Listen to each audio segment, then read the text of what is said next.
Black Clock Audio Tales 2019, Mary Shelley.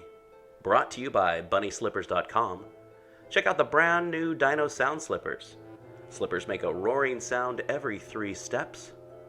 Made with green, scaly-looking fabric that's actually a soft plush. Foam footbeds, non-slip grips on your soles so you don't slip around.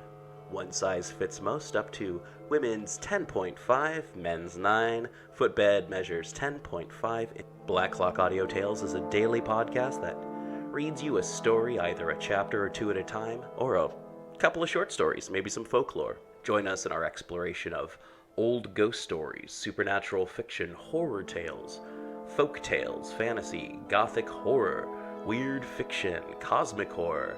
And don't forget to join us at the end of the month, every last Tuesday of the month, where we have The People's Guide to the Cthulhu Mythos, where you get to hear me talk in a lot more dumb voices than right now.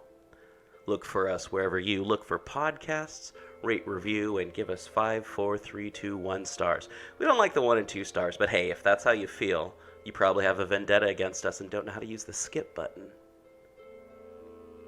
We are on the Instagram, the Facebook, and the Twitter as Black Clock Audio Tales, or just Google us, Black Clock Audio Tales. There's no one else named that, otherwise we wouldn't name it this. Thank you, and let's get going with The Last Man by Mary Shelley. The Last Man by Mary Wollstonecraft Shelley, Volume 2, Chapter 2. On my arrival, I found that an order had already gone forth for the army to proceed immediately toward Constantinople, and the troops, which had suffered least in the battle, were already on their way. The town was full of tumult. The wound and consequent inability of Argyropoulo caused Raymond to be the first in command. He rode through the town, visiting the wounded and giving such orders as were necessary for the siege he meditated. Early in the morning, the whole army was in motion. In the hurry, I could already find an opportunity to bestow the last offices on Evadne.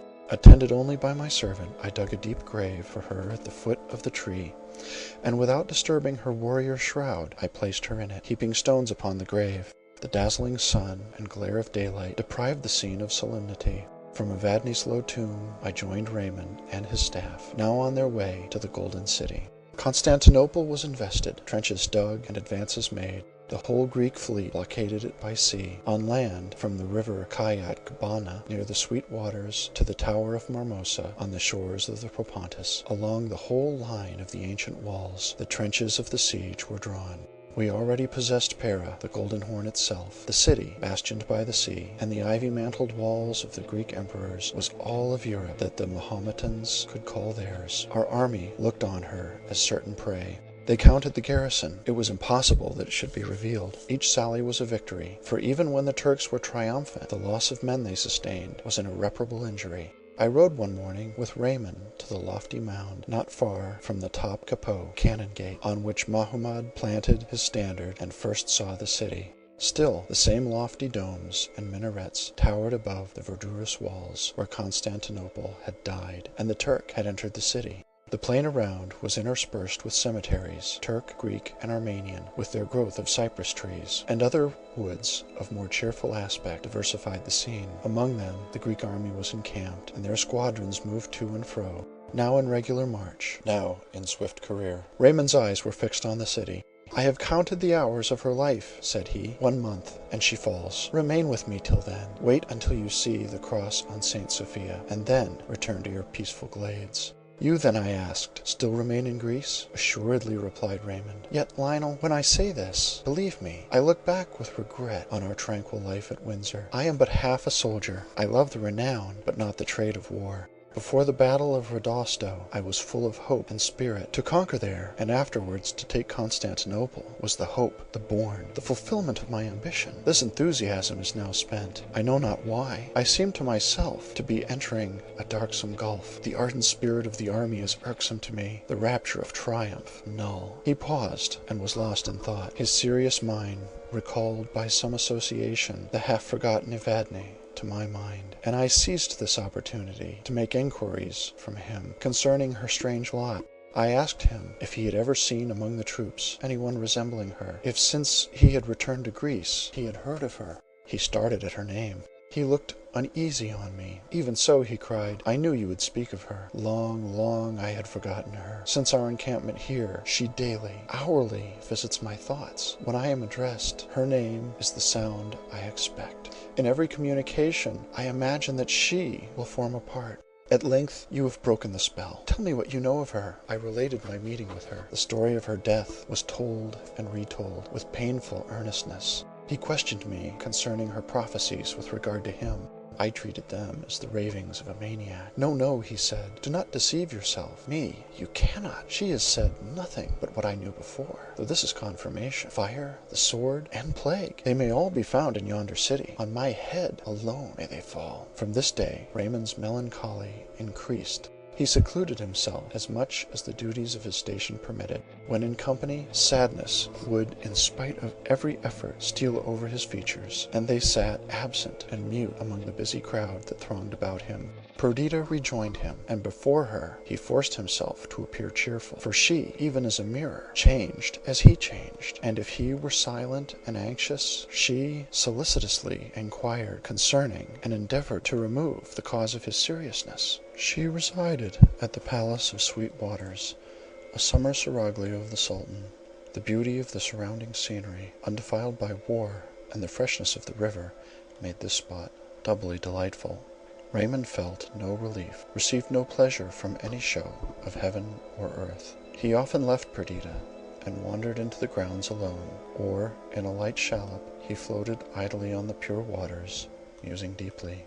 Sometimes I joined him. At such times his countenance was invariably solemn, his air dejected. He seemed relieved on seeing me, and would talk with some degree of interest on the affairs of the day. There was evidently something behind all this. Yet, when he appeared about to speak of that which was nearest his heart, he would abruptly turn away, and, with a sigh, endeavor to deliver the painful idea to the winds.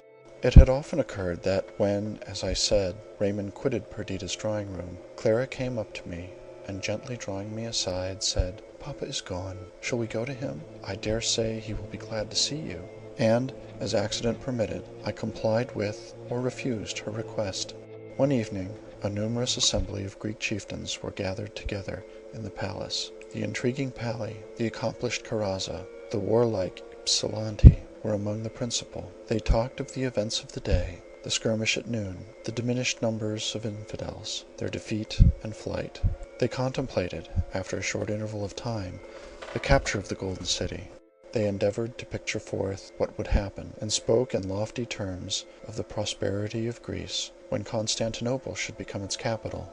The conversation then reverted to Asiatic intelligence, and the ravages the plague made in its chief cities. Conjectures were hazarded as to the progress that disease might have made in the besieged city. Raymond had joined the former part of the discussion. In lively terms he demonstrated the extremities to which Constantinople was reduced, the wasted and haggard, though ferocious appearance of the troops. Famine and pestilence was at work for them, he observed, and the infidels would soon be obliged to take refuge in their only hope, submission.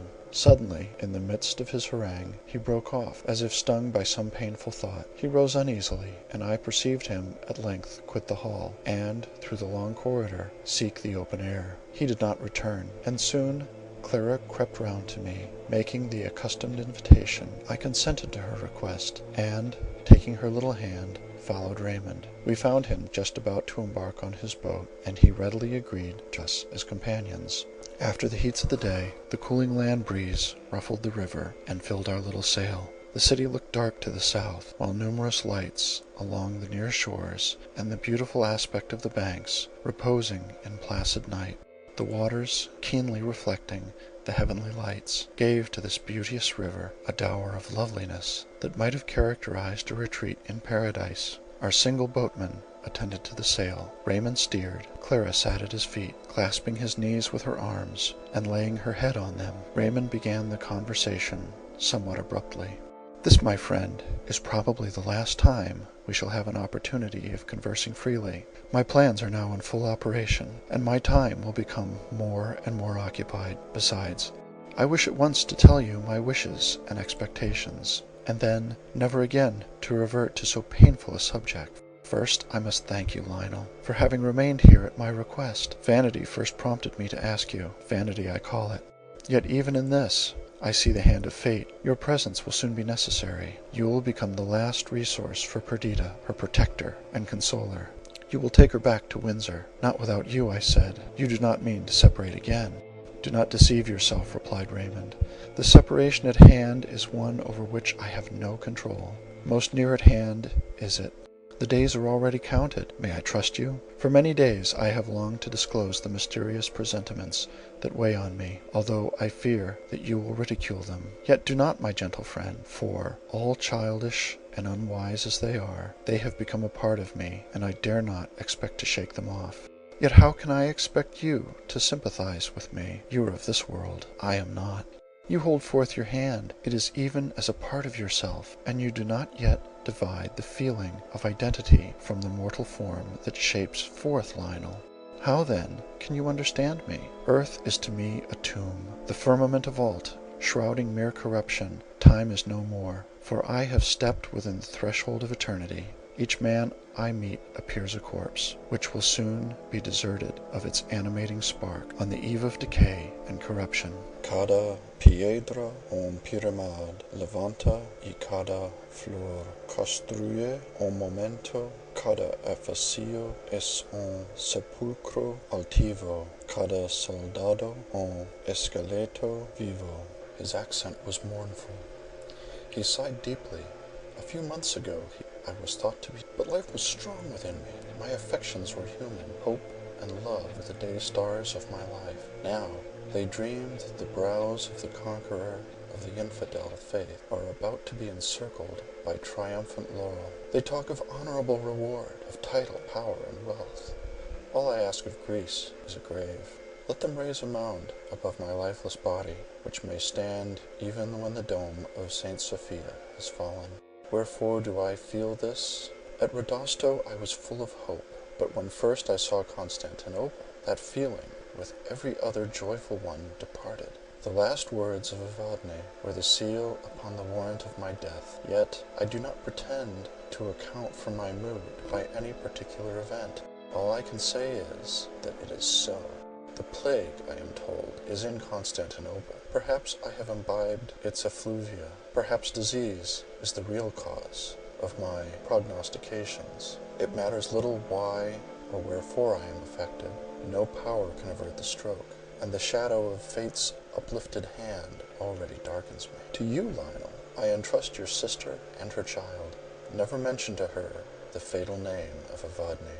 She would doubly sorrow over the strange link that enchains me to her, making my spirit obey her dying voice, following her, as it is about to do, to the unknown country. I listened to him with wonder, but that his sad demeanor and solemn utterance assured me of the truth and intensity of his feelings. I should, with light derision, have attempted to dissipate his fears. Whatever I was about to reply was interrupted by the powerful emotions of Clara. Raymond had spoken, thoughtless of her presence, and she, poor child, heard with terror and faith the prophecy of his death. Her father was moved by her violent grief, and took her in his arms and soothed her, but his very soothings were solemn and fearful. "Weep not, sweet child," he said. "The coming death of one you have already known.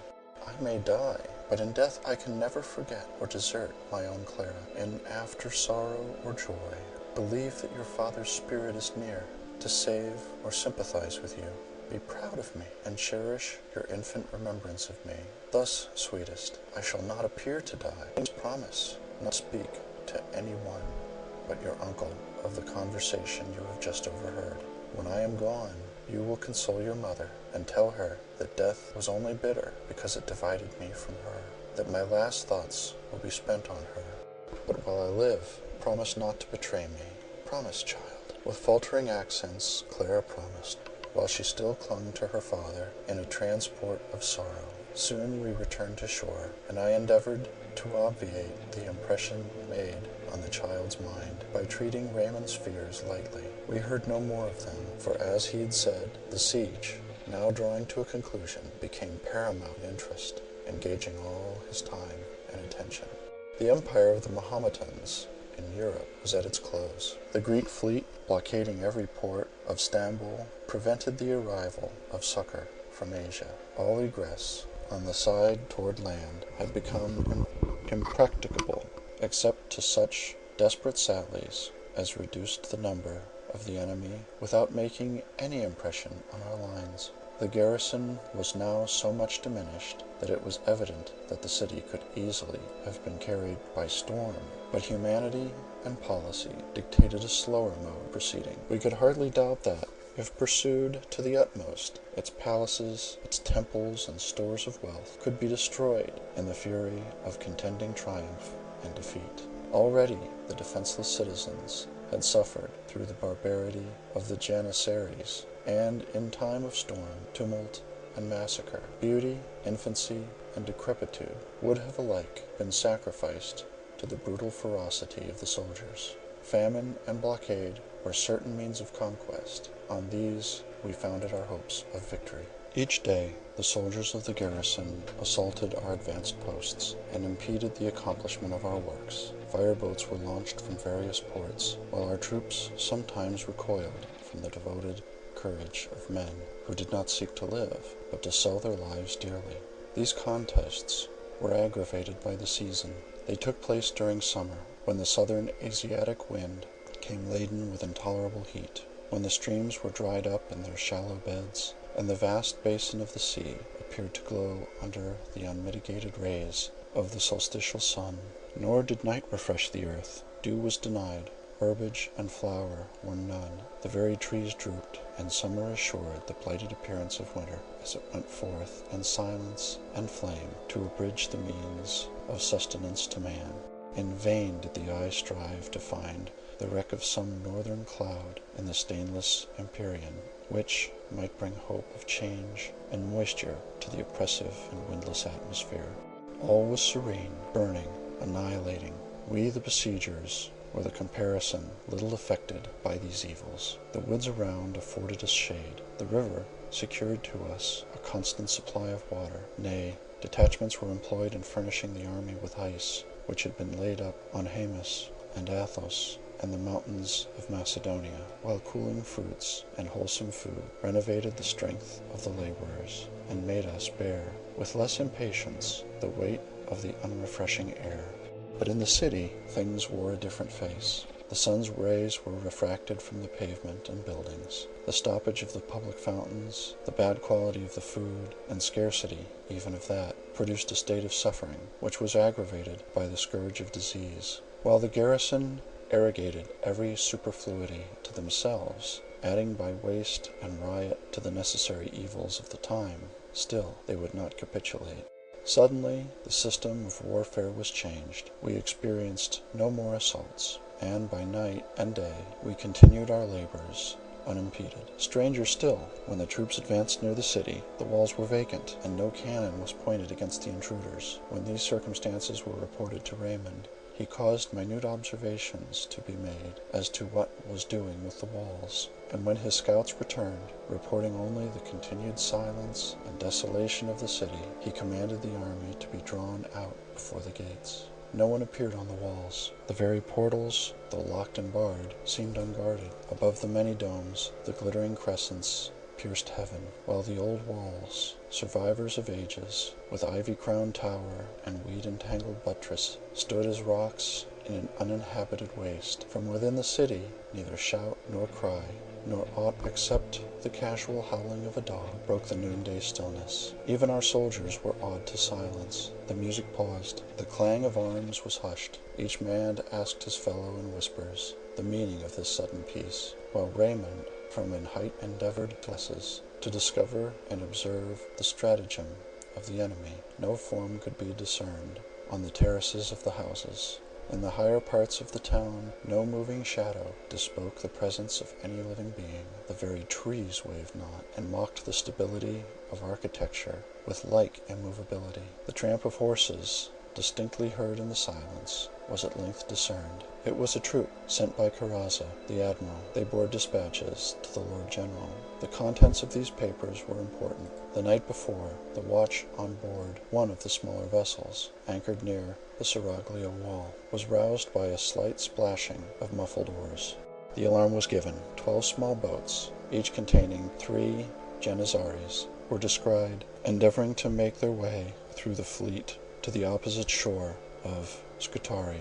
When they found themselves discovered, they discharged their muskets, and some came to the front to cover the others, whose crews, exerting all their strength, endeavored escape with their light barks from among the dark hulls that environed them. They were in the end all sunk, and with the exception of 2 or 3 prisoners, the crews drowned. Little could be got from the survivors, but their cautious answers caused it to be surmised that several expeditions had preceded this last, and that several Turks of rank and importance had been conveyed to Asia. The men disdainfully repelled the idea of having deserted the defense of their city, and one, the youngest among them, in answer to the taunt of a sailor, exclaimed, "Take it, Christian dogs, take the palaces, the gardens, the mosques, the abode of our fathers. Take plague with them. Pestilence is the enemy we fly. If she be your friend, hug her to your bosoms. The curse of Allah is on Stamboul. Share ye her fate." Such was the account sent by Caraza to Raymond, but a tale full of monstrous exaggerations, though founded on this, was spread by the accompanying troop among our soldiers. A murmur arose. The city was the prey of pestilence. Already had a mighty power subjugated the inhabitants. Death had become lord of Constantinople. I have heard a picture described wherein all the inhabitants of earth were drawn out in fear to stand the encounter of death. The feeble and decrepit fled. The warriors retreated, though they threatened even in flight. Wolves and lions and various monsters of the desert roared against him, while the grim unreality hovered shaking his spectral dart, a solitary but invisible assailant. Even so was it with the army of Greece.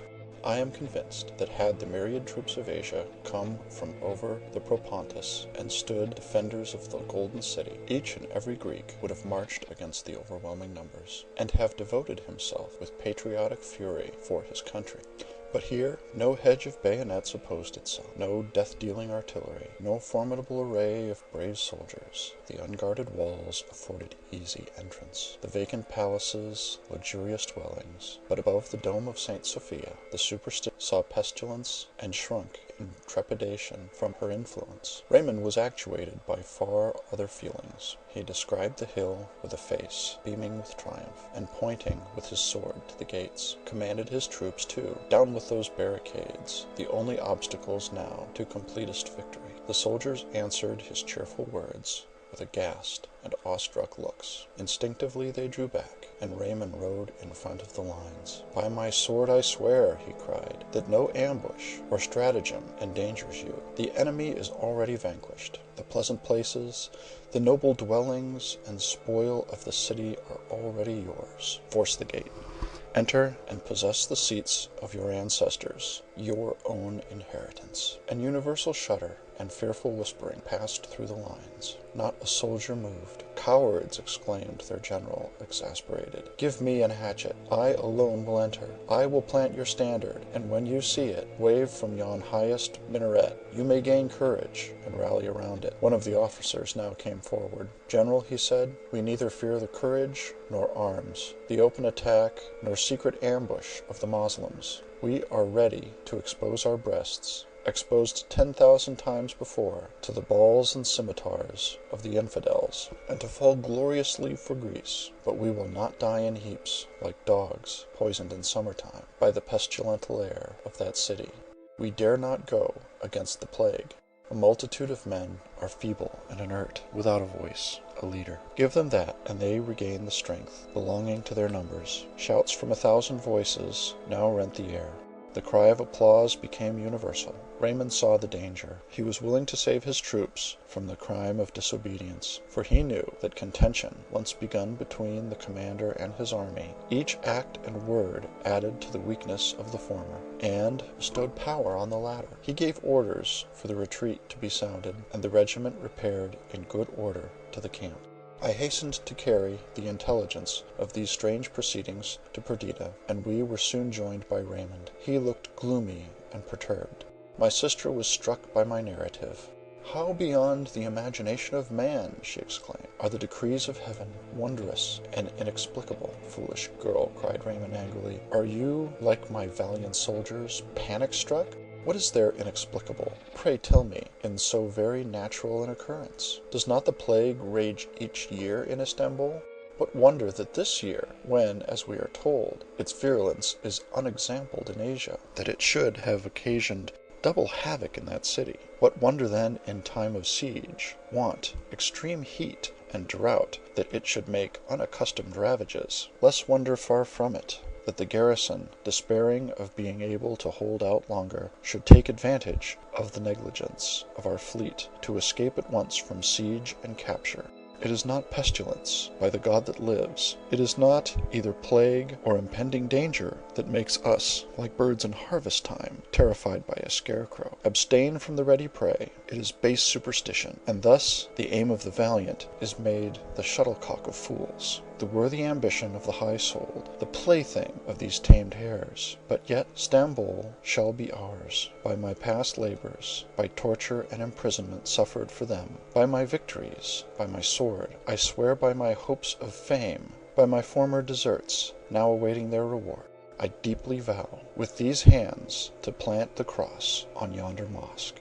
"Dearest Raymond," interrupted Perdita in a supplicating accent. He had been walking to and fro in the marble halls of the Seraglio. His very lips were pale with rage, while quivering they shaped his angry words. His eyes shot fire, his gestures seemed restrained by their very vehemence.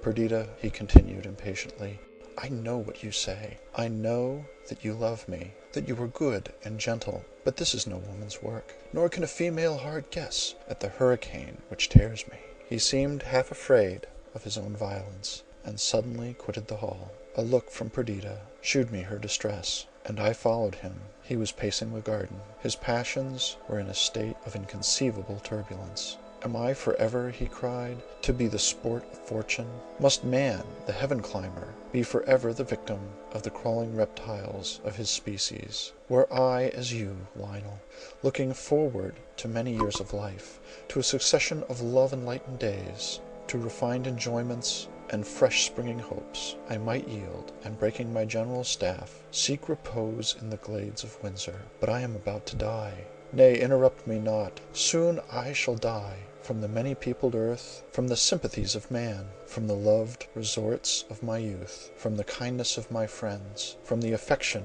of my only beloved Perdita. I am about to be removed. Such is the will of fate, such the decree of the high ruler, from whom there is no appeal, to whom I submit, but to lose all, to lose with life and love, glory also, it shall not be.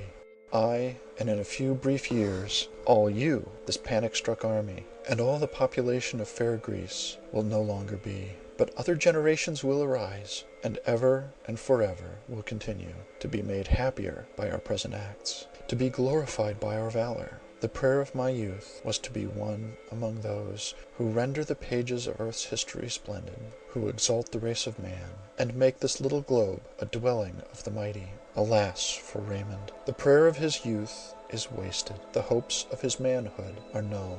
From my dungeon in yonder city I cried, "Soon I will be thy lord." When Evadne pronounced my death, I thought that the title of Victor of Constantinople would be written on my tomb, and I subdued all mortal fear. I stand before its vanquished walls, and dare not call myself a conqueror. So shall it not be. Did not Alexander leap from the walls of the city of the Oxydrace, to shew his coward troops the way to victory, encountering alone the sword of its defenders? Even so will I brave the plague, and though no man follow, I will plant the Grecian standard in the heights of St. Sophia. Reason came unavailing to such high-wrought feelings. In vain I shewed him, that when the winter came, the cold would dissipate the pestilential air, and restore courage to the Greeks. "Talk not of other season than this," he cried. "I have lived my last winter, and the date of this year, 2092, will be carved upon my tomb.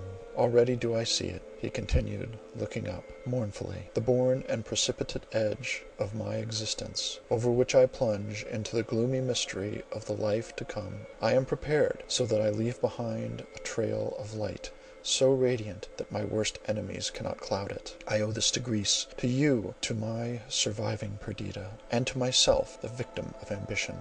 We were interrupted by an attendant who announced that the staff of Raymond was assembled in the council chamber. He requested me, in the meantime, to ride through the camp, and to observe and report to him the dispositions of the soldiers. He then left me. I had been excited to the utmost by the proceedings of the day, and now, more than ever, by the passionate language of Raymond. Alas for human reason! He accused the Greeks of superstition. What name did he give to the faith he lent to the predictions of Evadne? I passed from the palace of Sweet Waters to the plain on which the encampment lay, and found its inhabitants in commotion. The arrival of several with fresh stories of marvels from the fleet, the exaggerations bestowed on what was already known, tales of old prophecies, of fearful histories of whole regions which had been laid waste during the present year by pestilence, alarmed and occupied the troops. Discipline was lost. The army disbanded itself. Each individual, before a part of a great whole, moving only in unison with others, now became resolved into the unit nature had made him, and thought of himself only. They stole off at first by ones and twos, then in larger companies, until, unimpeded by the officers, whole battalions sought the road that led to Macedonia. About midnight I returned to the palace and sought Raymond. He was alone, and apparently composed. Such composure, at least, was his as is inspired by the resolve to adhere to a certain line of conduct. He heard my account of the self-dissolution of the army with calmness, and then said, "You know, Verney, my fixed determination not to quit this place until in the light of day Stamboul is confessedly ours. If the men I have about me shrink from following me, others more courageous are to be found. Go you before break of day, bear these dispatches to Caraza, add to them your own entreaties that he send me his marines and naval force. If I can get but one regiment to second me, the rest would follow, of course. Let him send me this regiment. I shall expect your return by tomorrow noon." Methought this was but a poor expedient, but I assured him of my obedience and zeal. I quitted him to take a few hours' rest. With the breaking of morning I was accoutrements for my ride. I lingered a while, desirous of taking leave of Perdita, and from my window observed the approach of the sun. The golden splendor arose, and weary nature awoke to suffer yet another day of heat and thirsty decay. No flowers lifted up their dew-laden cups to meet the dawn. The dry grass had withered on the plains. The burning fields of air were vacant of birds. The cicale alone, children of the sun, began their shrill and deafening song among the cypresses and olives. I saw Raymond's coal-black charger brought to the palace gate. A small company of officers arrived soon after. Care and fear was painted on each cheek and in each eye, unrefreshed by sleep. I found Raymond and Perdita together. He was watching the rising sun, while, with one arm, he encircled his beloved's waist. She looked on him, the son of her life, with earnest gaze of mingled anxiety and tenderness. Raymond started angrily when he saw me. "Here still?" he cried. "Is this your promised zeal?" "Pardon me," I said, "but even as you speak, I am gone." "Nay, pardon me," he replied. "I have no right to command or reproach, but my life hangs on your departure and speedy return. Farewell." His voice had recovered its bland tone, but a dark cloud still hung on his features. I would have delayed. I wished to recommend watchfulness to Perdita, but his presence restrained me. I had no pretense for my hesitation, and on his repeating his farewell, I clasped his outstretched hand. It was cold and clammy. "Take care of yourself, my dear lord," I said. "Nay," said Perdita, "that task shall be mine. Return speedily, Lionel." With an air of absence he was playing with her auburn locks, while she leaned on him. Twice I turned back again on this matchless pair. At last, with slow and heavy steps, I had paced out of the hall, and sprung upon my horse. At that moment Clara flew toward me. Clasping my knee, she cried, "Make haste back, uncle. Dear uncle, I have such fearful dreams. I dare not tell my mother. Do not be long away." I assured her of my impatience to return, and then, with a small escort, rode along the plain toward the tower of Marmora. I fulfilled my commission. I saw Caraza. He was somewhat surprised. He would see, he said, what could be done, but it required time. and Raymond had ordered me to return by noon. It was impossible to effect anything in so short a time. I must stay till the next day, or come back, after having reported the present state of things to the general. My choice was easily made. A restlessness, a fear of what was about to betide, a doubt as to Raymond's purposes, urged me to return without delay to his quarters. Quitting the Seven Towers, I rode eastward toward the Sweet Waters. I took a circuitous path, principally for the sake of going to the top of the mount before mentioned, which commanded a view of the city. I had my glass with me. The city basked under the noonday sun, and the venerable walls formed its picturesque boundary. Immediately before me was the top of Capu, the gate near which Mohammed had made the breach by which he entered the city. Trees, gigantic and aged, grew near.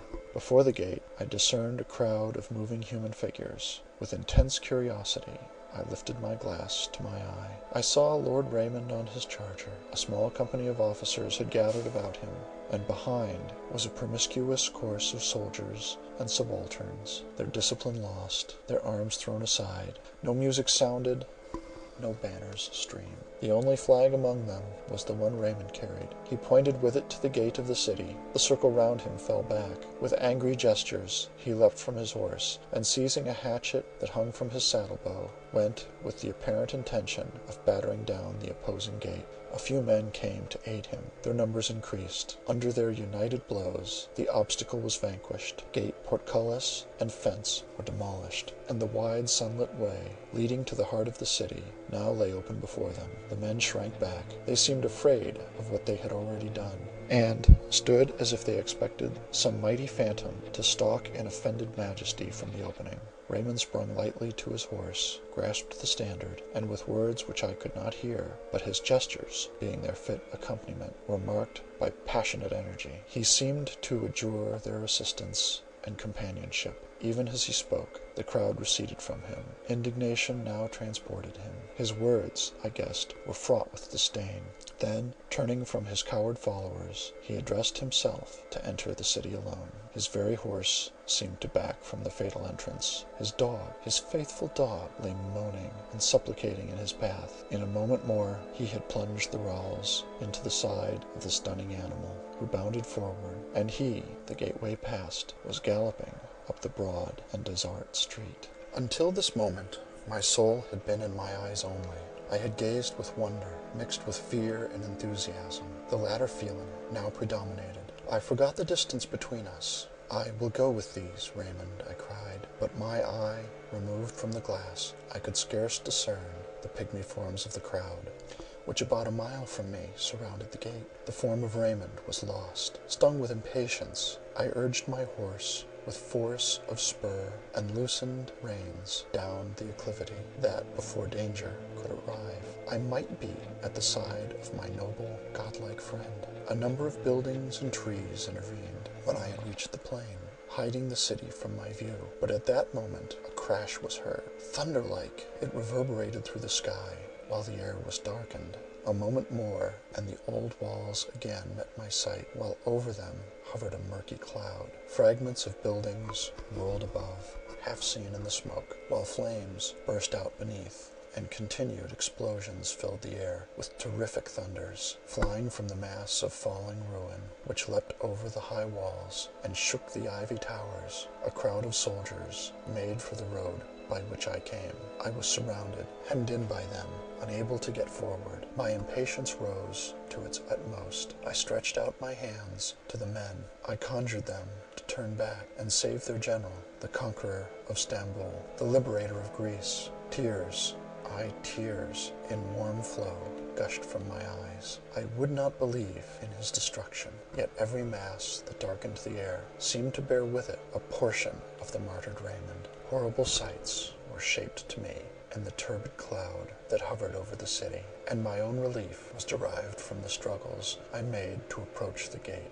Yet, when I effected my purpose, all I could discern with the precincts of the massive walls was a city of fire.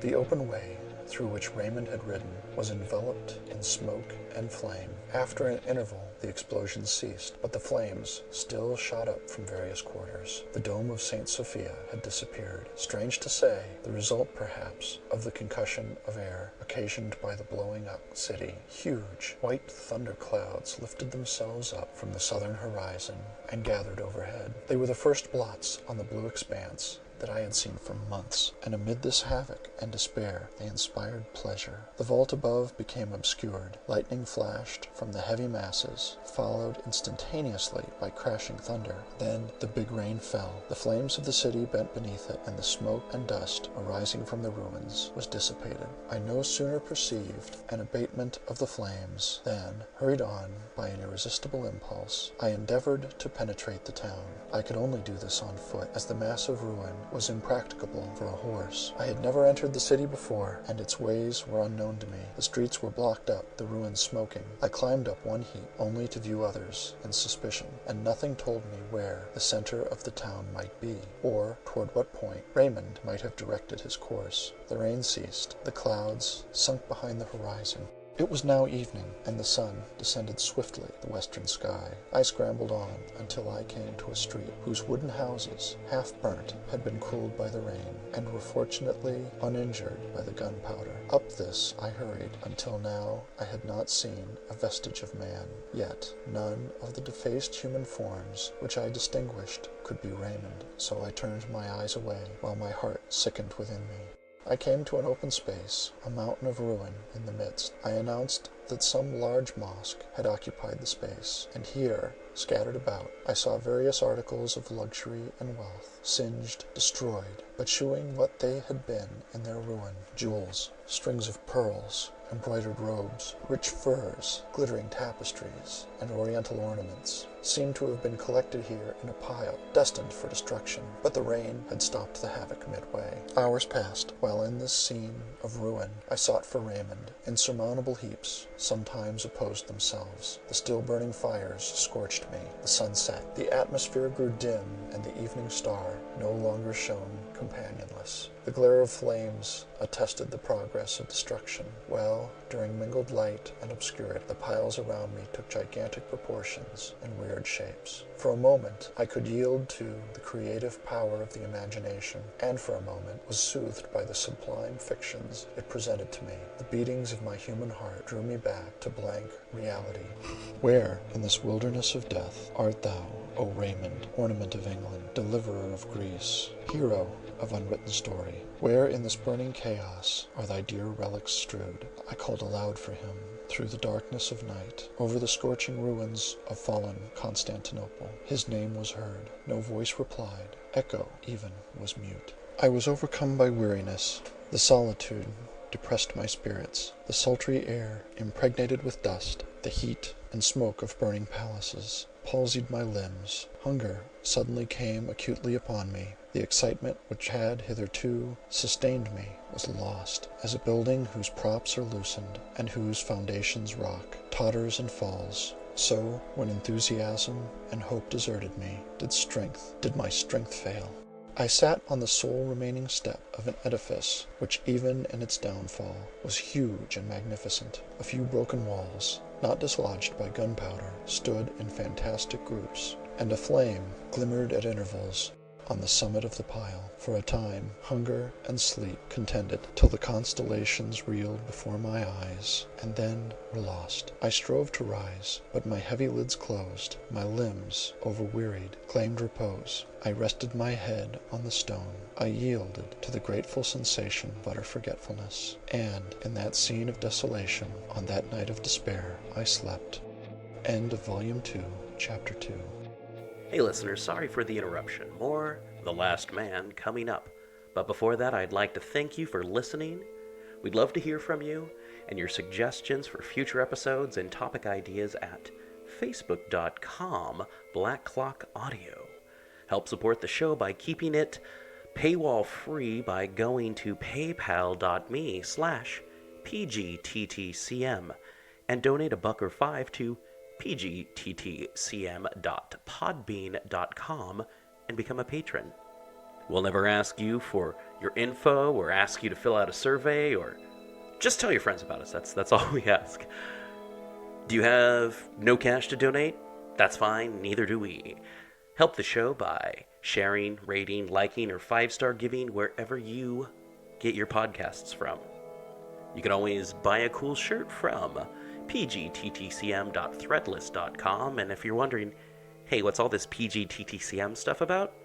People's Guide to the Cthulhu Mythos is our monthly end-of-the-month show where we talk to Cthulhu Mythos writers, game designers, talk about various aspects of the Cthulhu Mythos, going from the Big Bang to the cooling of our sun, just the whole kit and caboodle.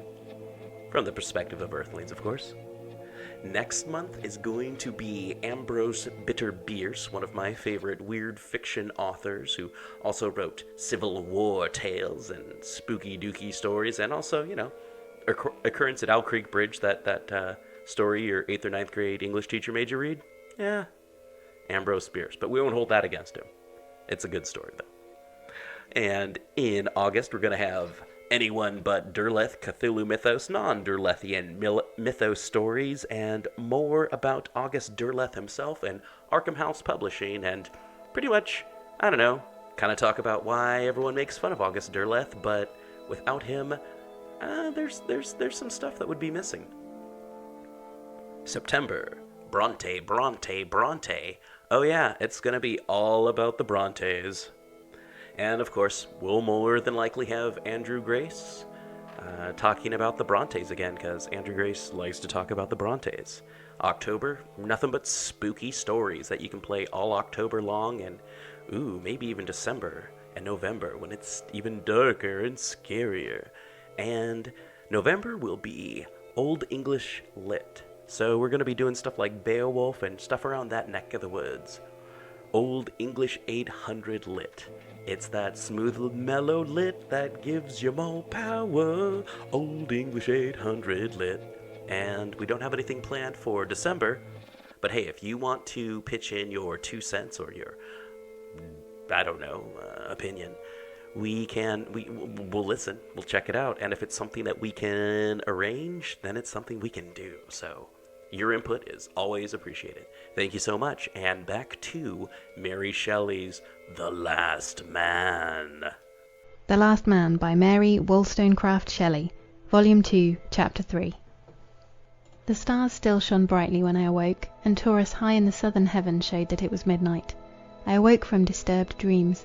Methought I had been invited to Timon's last feast. I came with keen appetite. The covers were removed, the hot water sent up its unsatisfying steams, while I fled before the anger of the host, who assumed the form of Raymond, while to my diseased fancy the vessels hurled by him after me were surcharged with fetid vapour, and my friend's shape, altered by 1,000 distortions, expanded into a gigantic phantom, bearing on its brow the sign of pestilence.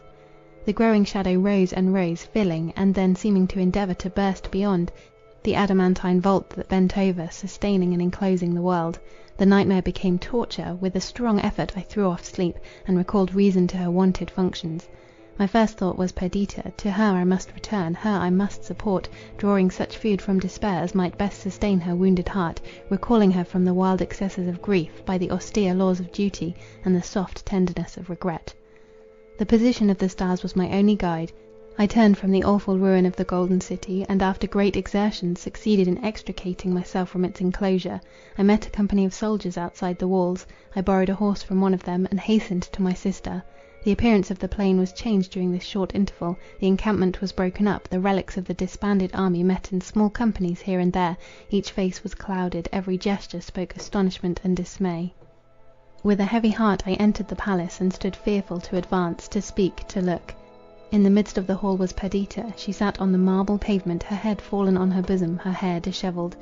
Her fingers twined busily one within the other. She was pale as marble, and every feature was contracted by agony.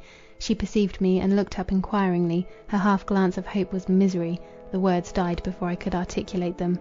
I felt a ghastly smile wrinkle my lips. She understood my gesture. Again her head fell.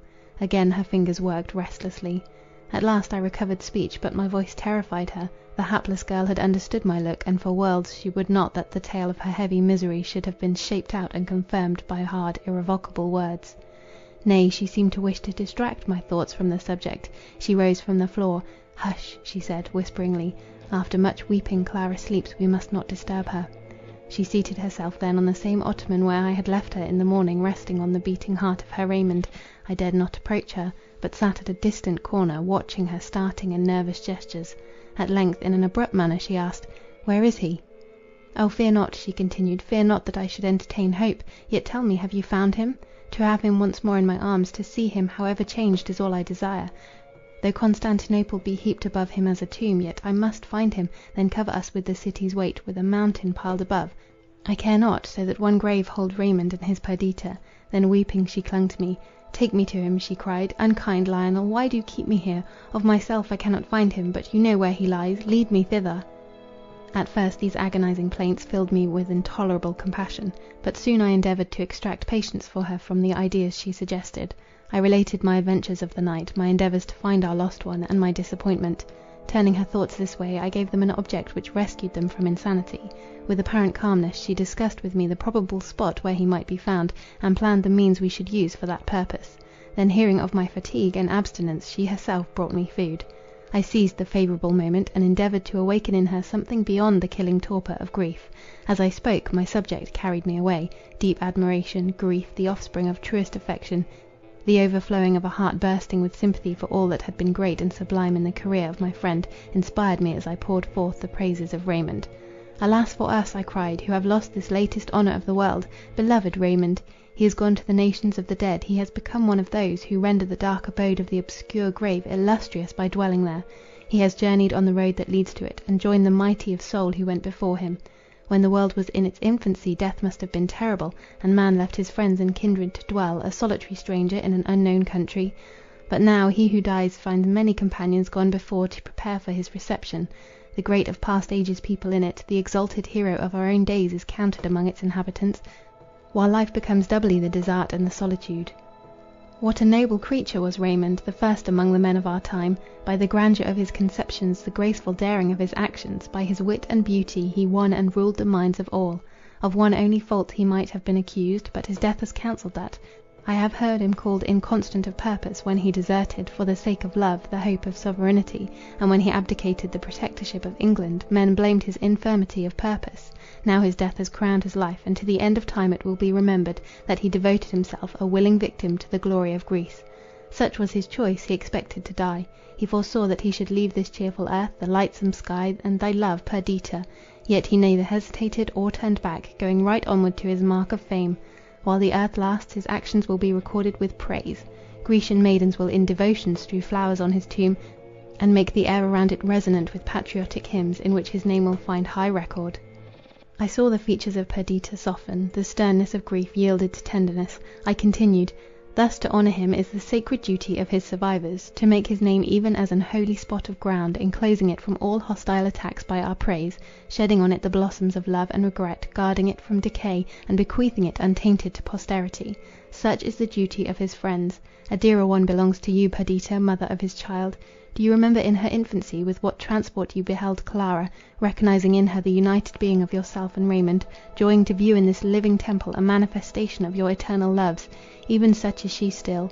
You say that you have lost Raymond. Oh no! Yet he lives with you and in you there. From him she sprung, flesh of his flesh, bone of his bone, and not, as heretofore, are you content to trace in her downy cheek and delicate limbs an affinity to Raymond, but in her enthusiastic affections, in the sweet qualities of her mind, you may still find him living, the good, the great, the beloved. Be it your care to foster this similarity, be it your care to render her worthy of him, so that, when she glory in her origin, she take not shame for what she is." I could perceive that, when I recalled my sister's thoughts to her duties in life, she did not listen with the same patience as before. She appeared to suspect a plan of consolation on my part, from which she, cherishing her new-born grief, revolted. "You talk of the future," she said, "while the present is all to me. Let me find the earthly dwelling of my beloved. Let us rescue that from common dust, so that in times to come men may point to the sacred tomb, and name it his. Then to other thoughts and a new course of life, or what else fate in her cruel tyranny may have marked out for me." After a short repose I prepared to leave her, that I might endeavour to accomplish her wish. In the meantime we were joined by Clara, whose pallid cheek and scared look showed the deep impression grief had made on her young mind. She seemed to be full of something, to which she could not give words, but, seizing an opportunity afforded by Perdita's absence, she preferred to me an earnest prayer, that I would take her within view of the gate at which her father had entered Constantinople. She promised to commit no extravagance, to be docile, and immediately to return. I could not refuse, for Clara was not an ordinary child. Her sensibility and intelligence seemed already to have endowed her with the rights of womanhood. With her, therefore, before me on my horse, attended only by the servant who was to reconduct her, we rode to the top Kapau. We found a party of soldiers gathered round it. They were listening. "They are human cries," said one. "More like the howling of a dog," replied another, and again they bent to catch the sound of regular distant moans, which issued from the precincts of the ruined city. "That, Clara," I said, "is the gate, that the street which yestermorn your father rode up." Whatever Clara's intention had been in asking to be brought hither, it was balked by the presence of the soldiers. With earnest gaze she looked on the labyrinth of smoking piles which had been a city, and then expressed her readiness to return home. At this moment a melancholy howl struck on our ears. It was repeated. "Hark!" cried Clara, "he is there! That is Florio, my father's dog." It seemed to me impossible that she could recognise the sound, but she persisted in her assertion, till she gained credit with the crowd about. At least it would be a benevolent action to rescue the sufferer, whether human or brute, from the desolation of the town, so, sending Clara back to her home, I again entered Constantinople. Encouraged by the impunity attendant on my former visit, several soldiers who had made a part of Raymond's bodyguard, who had loved him, and sincerely mourned his loss, accompanied me. It is impossible to conjecture the strange enchainment of events which restored the lifeless form of my friend to our hands. In that part of the town where the fire had most raged the night before, and which now lay quenched, black and cold, the dying dog of Raymond crouched beside the mutilated form of its lord. At such a time sorrow has no voice. Affliction, tamed by its very vehemence, is mute. The poor animal recognised me, licked my hand, crept close to its lord, and died. He had been evidently thrown from his horse by some falling ruin, which had crushed his head and defaced his whole person. I bent over the body, and took in my hand the edge of his cloak, less altered in appearance than the human frame it clothed. I pressed it to my lips, while the rough soldiers gathered around, mourning over this worthiest prey of death, as if regret and endless lamentation could re-illumine the extinguished spark, or call to its shattered prison house of flesh the liberated spirit. Yesterday those limbs were worth an universe. They then enshrined a transcendent power, whose intents, words, and actions were worthy to be recorded in letters of gold. Now the superstition of affection alone could give value to the shattered mechanism, which, incapable and clod-like, no more resembled Raymond than the fallen rain is like the former mansion of cloud in which it climbed the higher skies, and gilded by the sun attracted all eyes, and satiated the sense by its excess of beauty. Such as he had now become, such as was his terrene vesture, defaced and spoiled, we wrapped it in our cloaks, and lifting the burthen in our arms, bore it from this city of the dead. The question arose as to where we should deposit him. In our road to the palace we passed through the Greek cemetery. Here, on a tablet of black marble, I caused him to be laid. The cypresses waved high above.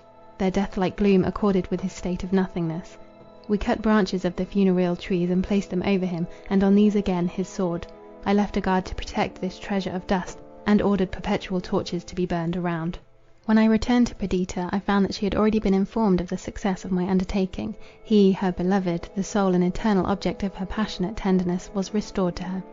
Such was the maniac language of her enthusiasm. What though these limbs moved not, and these lips could no more frame modulated accents of wisdom and love?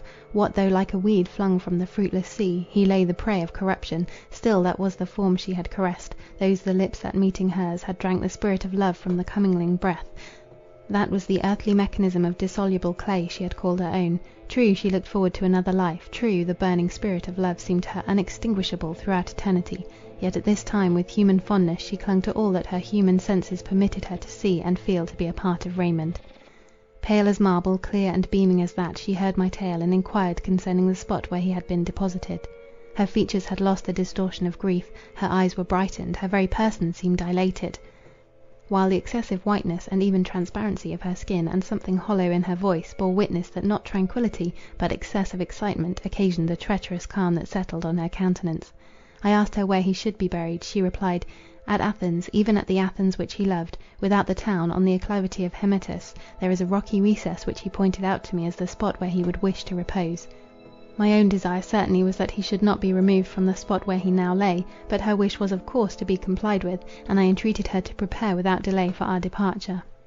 Behold now the melancholy train cross the flats of Thrace, and wind through the defiles, and over the mountains of Macedonia, coast the clear waves of the Peneus, cross the Larician plain, pass the straits of Thermopylae, and ascending in succession Oeta and Parnassus, descend to the fertile plain of Athens. Women bear with resignation these long-drawn ills, but to a man's impatient spirit, the slow motion of our cavalcade, the melancholy repose we took at noon, the perpetual presence of the pile, gorgeous though it was, that wrapped the rifled casket which had contained Raymond, the monotonous recurrence of day and night, unvaried by hope or change, all the circumstances of our march were intolerable. Perdita, shut up in herself, spoke little.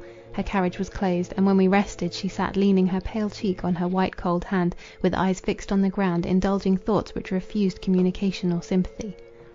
We descended from Parnassus, emerging from its many folds, and passed through Lividea on our road to Attica.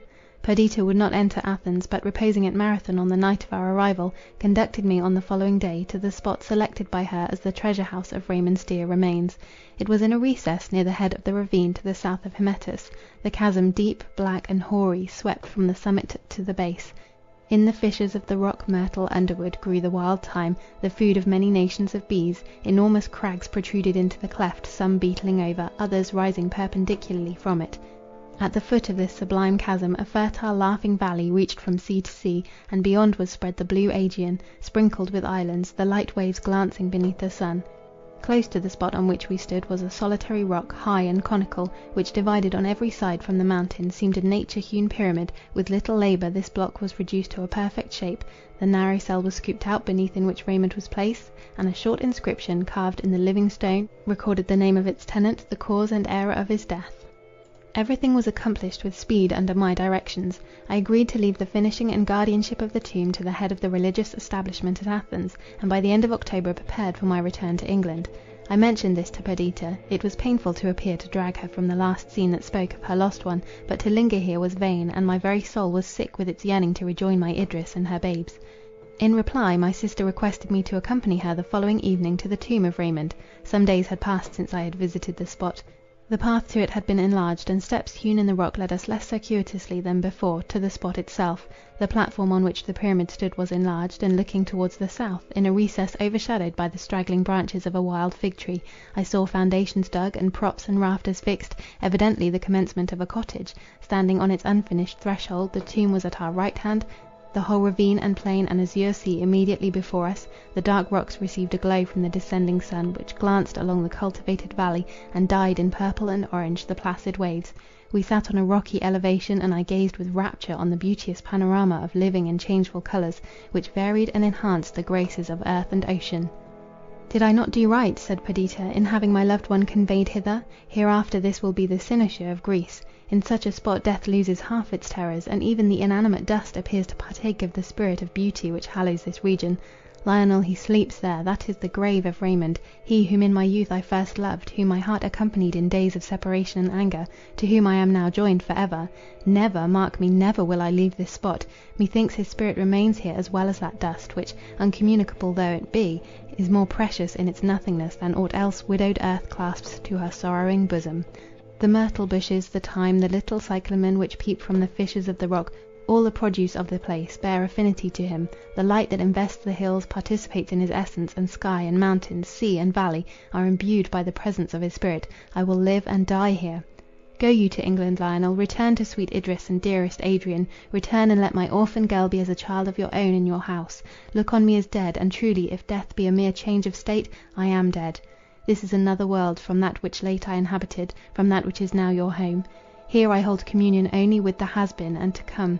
Go you to England, and leave me where alone I can consent to drag out the miserable days which I must still live." A shower of tears terminated her sad harangue. I had expected some extravagant proposition, and remained silent awhile, collecting my thoughts that I might the better combat her fanciful scheme. "You cherish dreary thoughts, my dear Perdita," I said, "nor do I wonder that for a time your better reason should be influenced by passionate grief and a disturbed imagination. Even I am in love with this last home of Raymond's, nevertheless we must quit it." "I expected this," cried Perdita. "I supposed that you would treat me as a mad foolish girl. But do not deceive yourself. This cottage is built by my order, and here I shall remain until the hour arrives when I may share his happier dwelling." "My dearest girl, And what is there so strange in my design? I might have deceived you, I might have talked of remaining here only a few months. In your anxiety to reach Windsor, you would have left me, and without reproach or contention I might have pursued my plan. But I disdained the artifice, or rather in my wretchedness it was my only consolation to pour out my heart to you, my brother, my only friend. You will not dispute with me, you know how wilful your poor misery-stricken sister is. Take my girl with you, wean her from sights and thoughts of sorrow, let infantine hilarity revisit her heart, and animate her eyes, so could it never be were she near me. It is far better for all of you that you should never see me again. For myself, I will not voluntarily seek death, that is, I will not while I can command myself, and I can here. But drag me from this country, and my power of self-control vanishes, nor can I answer for the violence my agony of grief may lead me to commit. You clothe your meaning, Perdita, I replied, in powerful words, yet that meaning is selfish and unworthy of you. You have often agreed with me that there is but one solution to the intricate riddle of life, to improve ourselves and contribute to the happiness of others, and now, in the very prime of life, you desert your principles and shut yourself up in useless solitude. Will you think of Raymond less at Windsor, the scene of your early happiness? Will you commune less with his departed spirit, while you watch over and cultivate the rare excellence of his child? You have been sadly visited, nor do I wonder that a feeling akin to insanity should drive you to bitter and unreasonable imaginings. But a home of love awaits you in your native England. My tenderness and affection must soothe you. The society of Raymond's friends will be of more solace than these dreary speculations. We will all make it our first care, our dearest task, to contribute to your happiness. Perdita shook her head. If it could be so, she replied, I were much in the wrong to disdain your offers, but it is not a matter of choice. I can live here only. I am a part of this scene, each and all its properties are a part of me. This is no sudden fancy, I live by it. The knowledge that I am here, rises with me in the morning, and enables me to endure the light. It is mingled with my food, which else were poison. It walks, it sleeps with me, for ever it accompanies me. Here I may even cease to repine, and may add my tardy consent to the decree which has taken him from me. He would rather have died such a death, which will be recorded in history to endless time, than have lived to old age unknown, unhonoured. Nor can I desire better than having been the chosen and beloved of his heart, here in youth's prime, before added years can tarnish the best feelings of my nature, to watch his tomb and speedily rejoin him in his blessed repose. So much, my dearest Lionel, I have said, wishing to persuade you that I do right. If you are unconvinced, I can add nothing further by way of argument, and I can only declare my fixed resolve. I stay here, force only can remove me. Be it so, drag me away, I return. Confine me, imprison me, still I escape and come here. Or would my brother rather devote the heartbroken Perdita to the straw and chains of a maniac, than suffer her to rest in peace beneath the shadow of his society, in this my own selected and beloved recess? All this appeared to me, I own, methodized madness. I imagined that it was my imperative duty to take her from scenes that thus forcibly reminded her of her loss, nor did I doubt that in the tranquillity of our family circle at Windsor, she would recover some degree of composure, and in the end of happiness. My affection for Clara also led me to oppose these fond dreams of cherished grief. Her sensibility had already been too much excited, her infant heedlessness too soon exchanged for deep and anxious thought. The strange and romantic scheme of her mother might confirm and perpetuate the painful view of life, which had intruded itself thus early on her contemplation. On returning home, the captain of the steam packet with whom I had agreed to sail came to tell me that accidental circumstances hastened his departure, and that if I went with him, I must come on board at 5 on the following morning. I hastily gave my consent to this arrangement, and as hastily formed a plan through which Perdita should be forced to become my companion. I believe that most people in my situation would have acted in the same manner, yet this consideration does not, or rather did not in after time, diminish the reproaches of my conscience. At the moment I felt convinced that I was acting for the best, and that all I did was right and even necessary. I sat with Perdita and soothed her by my seeming assent to her wild scheme. She received my concurrence with pleasure, and 1,000 times over thanked her deceiving, deceitful brother. As night came on, her spirits, enlivened by my unexpected concession, regained an almost forgotten vivacity. I pretended to be alarmed by the feverish glow in her cheek. I entreated her to take a composing draught. I poured out the medicine, which she took docilely from me. I watched her as she drank it. Falsehood and artifice are in themselves so hateful, that, though I still thought I did right, a feeling of shame and guilt came painfully upon me. I left her, and soon heard that she slept soundly under the influence of the opiate I had administered. She was carried thus unconscious on board. The anchor weighed, and the wind being favourable, we stood far out to sea with all the canvas spread, and the power of the engine to assist. We scudded swiftly and steadily through the chafed element. It was late in the day before Perdita awoke, and a longer time elapsed before recovering from the torpor occasioned by the laudanum, she perceived her change of situation. She started wildly from her couch, and flew to the cabin window. The blue and troubled sea sped past the vessel, and was spread shoreless around. The sky was covered by a rack, which in its swift motion showed how speedily she was borne away. The creaking of the masts, the clang of the wheels, the tramp above, all persuaded her that she was already far from the shores of Greece. "Where are we?" she cried. "Where are we going?" The attendant whom I had stationed to watch her replied, "To England." "And my brother?" "Is on deck, madam." "Unkind, unkind!" exclaimed the poor victim, as with a deep sigh she looked on the waste of waters. Then without further remark she threw herself on her couch, and closing her eyes remained motionless, so that but for the deep sighs that burst from her, it would have seemed that she slept. As soon as I heard that she had spoken, I sent Clara to her, that the sight of the lovely innocent might inspire gentle and affectionate thoughts; but neither the presence of her child, nor a subsequent visit from me, could rouse my sister. She looked on Clara with a countenance of woeful meaning, but she did not speak. When I appeared she turned away, and in reply to my enquiries only said, "You know not what you have done." I trusted that this sullenness betokened merely the struggle between disappointment and natural affection, and that in a few days she would be reconciled to her fate. When night came on, she begged that Clara might sleep in a separate cabin. Her servant, however, remained with her. About midnight she spoke to the latter, saying that she had had a bad dream, and bade her go to her daughter, and bring word whether she rested quietly. The woman obeyed. The breeze that had flagged since sunset now rose again. I was on deck, enjoying our swift progress. The quiet was disturbed only by the rush of waters as they divided before the steady keel, the murmur of the moveless and full sails, the wind whistling in the shrouds, and the regular motion of the engine. The sea was gently agitated, now showing a white crest, and now resuming a uniform hue. The clouds had disappeared, and dark ether clipped the broad ocean, in which the constellations vainly sought their accustomed mirror. Our rate could not have been less than 8 knots. Suddenly I heard a splash in the sea. The sailors on watch rushed to the side of the vessel, with the cry, "Some one gone overboard." "It is not from deck," said the man at the helm. "Something has been thrown from the aft cabin." A call for the boat to be lowered was echoed from the deck. I rushed into my sister's cabin. It was empty. With sails abaft, the engine stopped. The vessel remained unwillingly stationary, until after an hour's search my poor Perdita was brought on board. But no care could reanimate her, no medicine cause her dear eyes to open, and the blood to flow again from her pulseless heart. One clenched hand contained a slip of paper, on which was written, "To Athens." To ensure her removal thither, and prevent the irrecoverable loss of her body in the wide sea, she had had the precaution to fasten a long shawl around her waist, and again to the staunchions of the cabin window. She had drifted somewhat under the keel of the vessel, and her being out of sight occasioned the delay in finding her. And thus the ill-starred girl died a victim to my senseless rashness. Thus in early day she left us for the company of the dead, and preferred to share the rocky grave of Raymond before the animated scene this cheerful earth afforded, and the society of loving friends.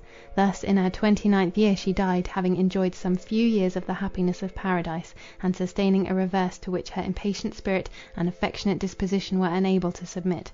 As I marked the placid expression that had settled on her countenance in death, I felt, in spite of the pangs of remorse, in spite of heart-rending regret, that it was better to die so, than to drag on long miserable years of repining and inconsolable grief. Stress of weather drove us up the Adriatic Gulf, and our vessel being hardly fitted to weather a storm, we took refuge in the port of Ancona. Here I met Giorgio Palli, the vice-admiral of the Greek fleet, a former friend and warm partisan of Raymond. I committed the remains of my lost Perdita to his care, for the purpose of having them transported to Hymettus, and placed in the cell her Raymond already occupied beneath the pyramid. This was all accomplished even as I wished. She reposed beside her beloved, and the tomb above was inscribed with the united names of Raymond and Perdita. I then came to a resolution of pursuing our journey to England over land. My own heart was racked by regrets and remorse. The apprehension that Raymond had departed for ever, that his name, blended eternally with the past, must be erased from every anticipation of the future, had come slowly upon me. I had always admired his talents, his noble aspirations, his grand conceptions of the glory and majesty of his ambition, his utter want of mean passions, his fortitude and daring. In Greece I had learnt to love him; his very waywardness, and self-abandonment to the impulses of superstition, attached me to him doubly. It might be weakness, but it was the antipodes of all that was grovelling and selfish. To these pangs were added the loss of Perdita, lost through my own accursed self-will and conceit, this dear one, my sole relation, whose progress I had marked from tender childhood through the varied path of life, and seen her throughout conspicuous for integrity, devotion, and true affection, for all that constitutes the peculiar graces of the female character, and beheld her at last the victim of too much loving, too constant an attachment to the perishable and lost. She, in her pride of beauty and life, had thrown aside the pleasant perception of the apparent world for the unreality of the grave, and had left poor Clara quite an orphan. I concealed from this beloved child that her mother's death was voluntary, and tried every means to awaken cheerfulness in her sorrow-stricken spirit. One of my first acts for the recovery even of my own composure, was to bid farewell to the sea. Its hateful splash renewed again and again to my sense the death of my sister. Its roar was a dirge. In every dark hull that was tossed on its inconstant bosom, I imaged a bier, that would convey to death all who trusted to its treacherous smiles. Farewell to the sea! Come, my Clara, sit beside me in this aerial bark. Quickly and gently it cleaves the azure serene, and with soft undulation glides upon the current of the air; or, if storms shake its fragile mechanism, the green earth is below, we can descend, and take shelter on the stable continent. Here aloft, the companions of the swift-winged birds, we skim through the unresisting element, fleeting and fearlessly. The light boat heaves not, nor is opposed by death-bearing waves. The ether opens before the prow, and the shadow of the globe that upholds it shelters us from the noonday sun.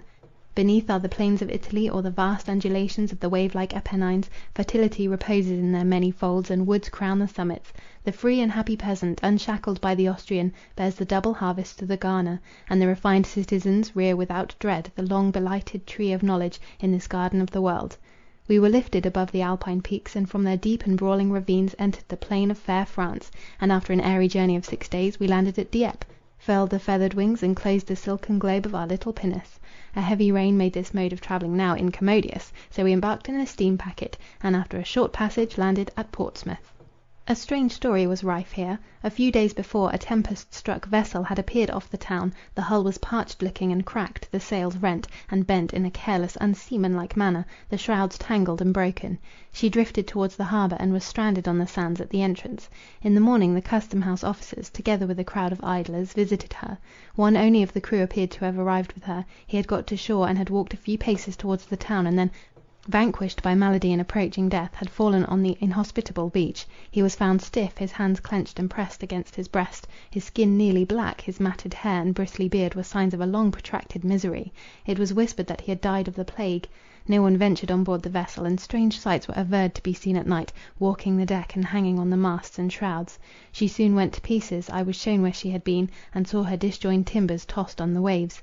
The body of the man who had landed had been buried deep in the sands, and none could tell more than that the vessel was American built, and that several months before the Fortunatus had sailed from Philadelphia, of which no tidings were afterwards received. End of chapter 3. Thank you once again for listening to Black Clock Audio Tales. You can find us online at Black Clock Audio Tales on Facebook, Instagram, and Twitter. Meet up with us at pgttcm.com. Find out what's going on with this and other podcasts by Badger Drift Studios, which is where we record this in beautiful North Portland. If you want to be on a show, if you have a book that you would like to have reviewed, if you want to be on Welcome to Portland, eat charcuterie and drink beer in the studio while learning how to podcast, I can accommodate that. But you have to take the first step by going to pgttcm.com and submitting. Send us a link to your stories. Become friends with us on Facebook at PGTTCM or Black Clock Audio Tales. And PGTTCM, of course, is short for The People's Guide to the Cthulhu Mythos, our monthly show. At the end of every month on Tuesday, we have PGTTCM. Thank you so much for listening. Edited by DB Spitzer. Music by Kevin MacLeod as always. Thank you.